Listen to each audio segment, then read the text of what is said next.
Well, let's go to our first real topic, and let's begin today with our good hands moments presented by Allstate. You guys, you aren't going to believe it, but you're in good hands with Joe Burrow. Joe Burrow went 28 for 32 for 283 yards, 3 touchdowns, no interceptions against the formerly vaunted, now sort of haunted 49ers defense. Did this performance erase the early season concerns you had about the Bengals? Absolutely. I mean, I'm easily swayed because they have such history with me, or with all of us, of being an impressive offense. And we saw all the things that Joe Burrow's expected to do. I think he was like above 80% passing. The number that really caught my attention was like completion over expected. He was 37% in pressure situations. The man was 100% in pressure situations, threw 2 touchdowns. And that's what I was most worried about for Joe Burrow because of his calf injury, was how would he do when he's under pressure? He needs to buy time and kind of protect himself. He was awesome. Chase was awesome. The team feels really good, particularly with the lead, and Lou and that defense can get after people, and Trey Hendrickson can end the games as one of the few closers, or not few, one of the many closers that we have in this league at defensive end. Is Lou one of like the 4 or 5 defensive coordinators you're on a first name basis with in the NFL? Oh no, I'm tight with all of them. We Raheem? all go first name basis. Yeah, me. Yeah, Well, one. I mean, Raheem goes by Heem. It's just him, baby Heem. Sometimes when they're playing well. I think the big difference between the Bengals we saw the first 6 weeks of the year, or the first 6 games of the year, and today, or Sunday, I should say, was a healthy Joe Burrow and a healthy T. Higgins. This was the Bengals core at full strength for the first time, and you saw it in terms of the explosive plays here. I think Pat Thorman tweeted it out. They had like 8 explosive plays in their first 6 games, 14 explosive plays in their first 6 games. They had 8 on Sunday alone, which tells you, number one, Burrow is more confident moving around. We saw him scramble, run more in this game. We saw him launch the ball more often. He was comfortable moving to an extent he hadn't been in prior weeks. And having a healthy Higgins changes this offense. So, but the offensive line did a really good job blocking the Niners front. And if you can block the Niners up front, their secondary is just kind of okay. So not surprised that a team with 2 great receivers was able to exploit the weak parts in the San Francisco defense.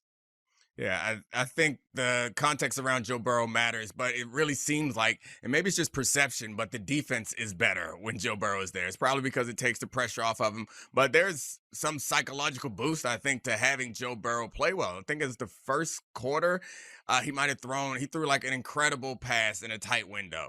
And I was just imagining how it must feel to be on that team on the sideline, to watch him convert a 3rd down with a pass that it feels like only 5 or 6 people alive can throw consistently. And then all of a sudden they seem to start playing defense better. So there's some psychic value, I think, to having Joe Burrow that influences Big Lou and everybody else on the defense. Why does that effect not happen with the Chargers? Why does Justin Herbert not have that effect on the Chargers defense? That's a question for Charlie, because he is best friends with Brandon Staley. Yeah. I have no idea. I mean, Justin Herbert just doesn't have that dog in him. Is that what you're trying to get me to say? No, Justin Herbert's great. I definitely wasn't trying to get you to say any more football cliches. No clutch, Gene. So the Bengals were 1-3 after 4 weeks. They're now a game behind the Chiefs. They play on New Year's Eve. Do you view them as one of these teams that's like right there at the top of the conference? I kind of do. I feel like it's not fair because they haven't put together enough good weeks as everyone else. But I do, like I mentioned in the first time, I just harbor so much like goodwill for them, what they've done. And they follow the same blueprint where they start off rough or slow. Joe Burrow is recovering from a surgery or some other injury, and then they start getting hot. And then next thing you know, they're the team that nobody wants to play. You cliche, I cliche. What's up? I love the idea that you just harbor goodwill in your heart for them. Like they gave you some sugar when you needed to fill out a recipe, and so you just they are a reliable neighbor. They are a reliable neighbor.